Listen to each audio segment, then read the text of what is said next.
Welcome back to SBR Forum Videos. Tanking NBA teams are normally really good fades coming up here in the 2015-2016 season. There are a lot of teams that could potentially see themselves losing and losing a lot next season, and they really starts with the Brooklyn Nets, I think, a team that wants to win next season, but were below 500 last year and now virtually have the same team in an improved East this season, and on top of that, they owe 2 first-round picks to Boston still next season and 2018, and the Celtics have the right to swap picks with them in 2017. Things are not looking great for the Brooklyn Nets right now. They could really benefit by improving this team by getting rid of some of these assets and potentially bringing back some first-round picks that they lost in that horrific Kevin Garnett and Paul Pierce trade, which neither of them were, of course, on the team anymore. So Brooklyn, I think all depends on how they play, but if they're looking at the 8th seed again, I think you can see them probably tanking and starting to sell off here.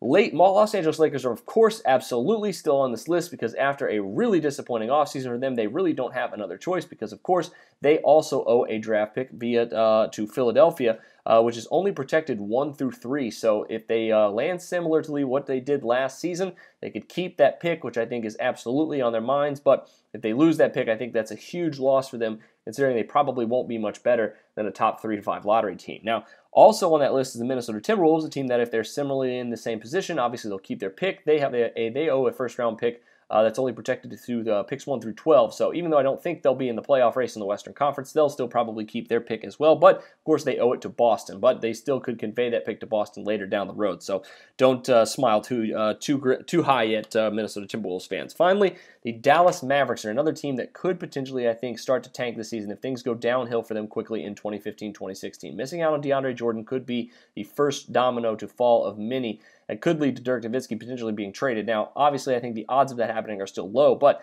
if the Dallas Mavericks start to play badly here in the beginning of the season, maybe lose 10 of their first 26 games, I think you could be seeing the Dallas Mavericks start to think about it, and you know Mark Cuban is not shy about making a deal. Now, a lot of people think the Knicks will still tank next season. I don't think so. I think they're really starting to try to win now. I think a playoff push here in this next season after being one of the worst teams in the NBA, I think would be really big for Phil Jackson and this team. They've stocked up on free agents. They're interested in Jamal Crawford. There was a Ricky Rubio rumor out the other day. There's a lot of buzz around the New York Knicks. And plus, on top of that, Denver has the right to swap draft picks with him, and you know the New York Knicks want to finish better than the Denver Nuggets next season, so that does not happen. And finally, Philadelphia is owed by everyone.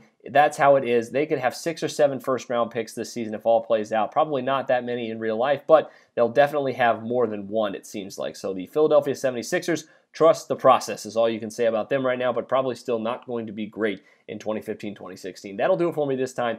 For SBR Forum Videos, I'm Jordan Sharp.